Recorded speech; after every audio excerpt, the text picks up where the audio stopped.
Good morning dear student class 6। आज आप लोगों को ज्योग्राफी है। ज्योग्राफी में चैप्टर 18 पढ़ना है। चैप्टर 18 में मेनली आप लोगों को मैप और ग्लोब के बारे में पढ़ना है। अगर आपको मैप और ग्लोब के बारे में थोड़ी अच्छी ज्ञान है तो इस चैप्टर को समझने में बहुत ही आपको ईजी होगा। तो इस चैप्टर आपकी पूरी चैप्टर आपसे मैप और ग्लोब से ही रिलेटेड है। इस चैप्टर को जैसे ही हम आपको पढ़ाएंगे, इस चैप्टर को वीडियो देखने के बाद आप एक बार बुक से अवश्य ही पढ़ें ताकि आपकी प्रॉब्लम अच्छे से सॉल्व हो सके, ताकि आपको अच्छे से और बेहतर समझ में आ सके। तो आइए हम लोग शुरू करते हैं। ग्लोब ग्लोब क्या होता है? तो कहा जाता है globe is a model of earth, यानी हम लोगों का जो अर्थ का मॉडल है वह कैसा दिखता है, तो वह ग्लोब की तरह दिखता है। और कहा जाता है कि इसमें होता है रिप्रेजेंट्स। तो ग्लोब क्या रिप्रेजेंट्स करता है? तो कंटिनेंट एंड ओशियन। तो याद रख सकते हैं कि ग्लोब कंटिनेंट और ओशियन को रिप्रेजेंट करता है, बताता है कि किस कंटिनेंट और किस ओशियन के बीच में कितना डिस्टेंस है और इसमें कितना लैटिट्यूड्स है, लॉन्गिट्यूड्स है। इस सारे के डिस्क्रिप्शन हम लोगों को ग्लोब ही देता है। अब आते हैं, कहा था first globe made in 1492। First globe जो है बनाया कब गया था?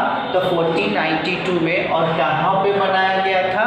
तो जर्मनी में। तो याद रख सकते हैं कि फर्स्ट ग्लोब 1492 में बनाया गया।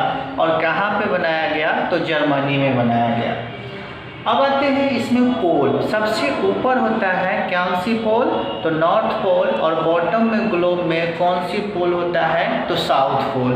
तो ऐसे याद रख सकते हैं कि ग्लोब में दो पोल्स होते हैं, सबसे टॉप नॉर्थ पोल, सबसे बॉटम साउथ पोल। अब कहा जाता है इसमें हॉरिजॉन्टल पैरेलल लाइन होते हैं, जिसको हम लोग क्या कहते हैं? लैटिट्यूड। इसकी भी संख्या 180 होता है। दूसरा होता है वर्टिकल लाइंस, जिसको हम लोग कहते हैं लॉन्गिट्यूड्स। इसका भी संख्या 180 होता है। टोटल पैरेलल्स के लीजिएगा तो 360 होता है। अब आते हैं इम्पोर्टेंस ऑफ ग्लोब। ग्लोब हम लोगों के लिए क्यों इम्पोर्टेंस है? तो इम्पोर्टेंस का मतलब होता है महत्वपूर्ण। आखिर ग्लोब हम लोगों के लिए नीड क्यों हुआ? तो पहला कहा जाता है division of earth into 4 hemisphere, यानी हमारे यह अर्थ को 4 हेमिस्फीयर में डिवीजन करता है। अगर आप ऐसे देखिएगा, एक ग्लोब है तो आप ऐसे बांटिएगा तो नॉर्दर्न हेमिस्फीयर, साउदर्न हेमिस्फीयर। फिर आप इसी चीज़ को अगर आप ऐसे बांटिएगा तो ईस्टर्न हेमिस्फीयर और वेस्टर्न हेमिस्फीयर। तो इस तरह से समझ सकते हैं कि ग्लोब जो है हम लोगों के अर्थ को 4 इक्वल पार्ट्स में डिवीजन करता है। अब आते हैं show the ocean and continents. Globe क्या शो करता है? तो ओशियन एंड कंटिनेंट्स को क्या करता है? शो करता है, बताता है कि पैसिफिक ओशियन कहाँ पे है, इंडियन ओशियन कहाँ पे है, एशिया कंटिनेंट्स कहाँ पे है, अफ्रीका कंटिनेंट्स कहाँ पे है, किसके बीच का डिस्टेंस क्या है। इस सारी चीज़ का जो डिटेल्स इंफॉर्मेशन है वह हम लोगों को ग्लोब से ही मिलता है। अब आते हैं इसका लिमिटेशन। लिमिटेशन का मीनिंग है कि आखिर इसमें कमी क्या होता है। तो आते हैं इट इज़ एक्सपेंसिव, बल्कि and different difficulty to carry. यह एक्सपेंसिव होता है, यानी मैप के कंपैरिजन में इसका कॉस्ट ज़्यादा होता है और इसको फोल्ड कर कर एक जगह से दूसरे जगह ले जाना इजी नहीं है। जैसे मैप को आप फोल्ड कर कर जेबी में या पैकेट में रख सकते हैं, लेकिन ग्लोब को आप फोल्ड कर कर जेबी या पैकेट में नहीं रख सकते क्योंकि यह बल्कि होता है। दूसरा, globe can not provide the details about the landform. Globe जो है पूरे किसी रीजन या किसी लैंडफॉर्म को यह नहीं बता पाता, इसीलिए यह ज़्यादा फेमस नहीं है। अब आते हैं मैप। सबसे ज़्यादा फेमस मैप है। तो मैप के बारे में जानेंगे कि मैप क्या करता है? रिप्रेजेंटेशन ऑफ अर्थ सरफेस, यानी यह अर्थ के सरफेस को क्या करता है? रिप्रेजेंट करता है। तो जैसे अर्थ के सरफेस को कैसे रिप्रेजेंट करेगा? तो देखिएगा, अर्थ के सरफेस को रिप्रेजेंट करना ऐसे बताएगा कहाँ पे ओशियन है, कहाँ पे रिवर्स है, कहाँ पे रोड ट्रांसपोर्ट ज़्यादा बड़ा है, कहाँ पे लैंड ट्रांसपोर्ट है।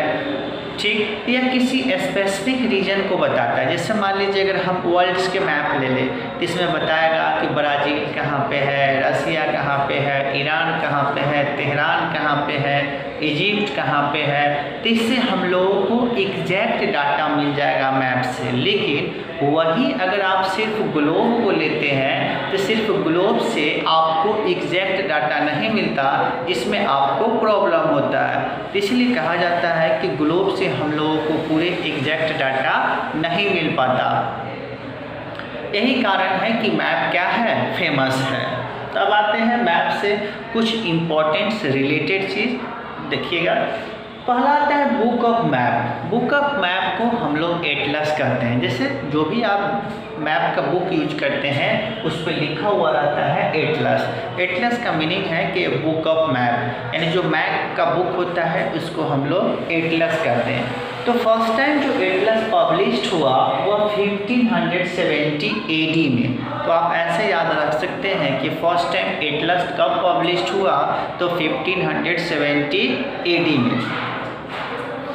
अब आते हैं types of map. Types of map में पहला होता है फिजिकल मैप। फिजिकल मैप क्या करता है, show the feature of the earth. The feature of the earth में क्या बताएगा, रिवर्स के बारे में, लेक के बारे में, सॉइल के बारे में।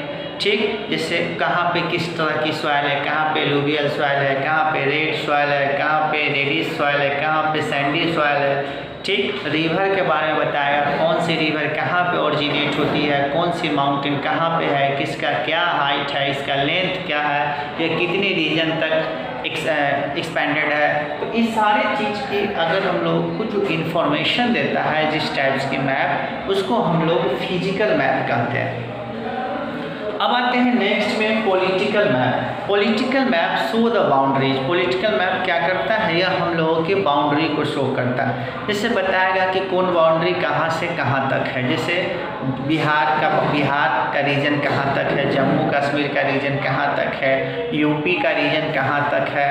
ठीक, अदर कंट्री का बाउंड्री हम लोगों से कितना डिस्टेंस है। इस तरह की मैप जो शो करता है उसको हम लोग पॉलिटिकल मैप्स कहते हैं। तो याद रखिएगा कि पॉलिटिकल मैप्स में show the boundaries, physical maps में शो द फीचर्स।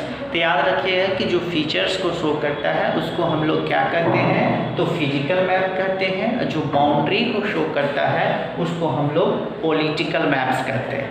अब आते हैं आगे नेक्स्ट पॉइंट में, थीमेटिक मैप्स।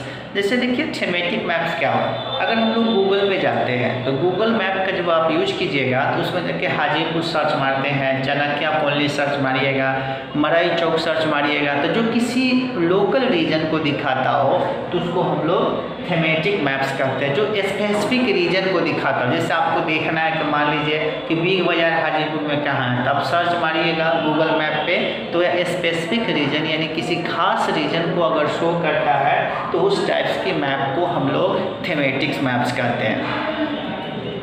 अब आते हैं नेक्स्ट में मेकिंग ऑफ मैप। अगर आप मैप बनाते हैं तो उस मैप बनाने की प्रोसेस को हम लोग कार्टोग्राफी कहते हैं। तो आप याद रख सकते हैं कि मेकिंग ऑफ मैप क्या कहलाता है, तो कार्टोग्राफी, और इसको जो बनाता है उसको हम लोग कार्टोग्राफर कहते हैं। तो दोनों में डिफरेंस है कि मेकिंग ऑफ मैप कार्टोग्राफी, और जो बनाता है उसको हम लोग कार्टोग्राफर कहते हैं। तो इस तरह से क्या करना है, सारे वीडियो को अच्छे से देखना है और अच्छे से समझिएगा, और वीडियो देखने के बाद आप एक बार चैप्टर खुद से ज़रूर पढ़िएगा ताकि आपकी समझ अच्छी से डेवलप हो सके। That's all.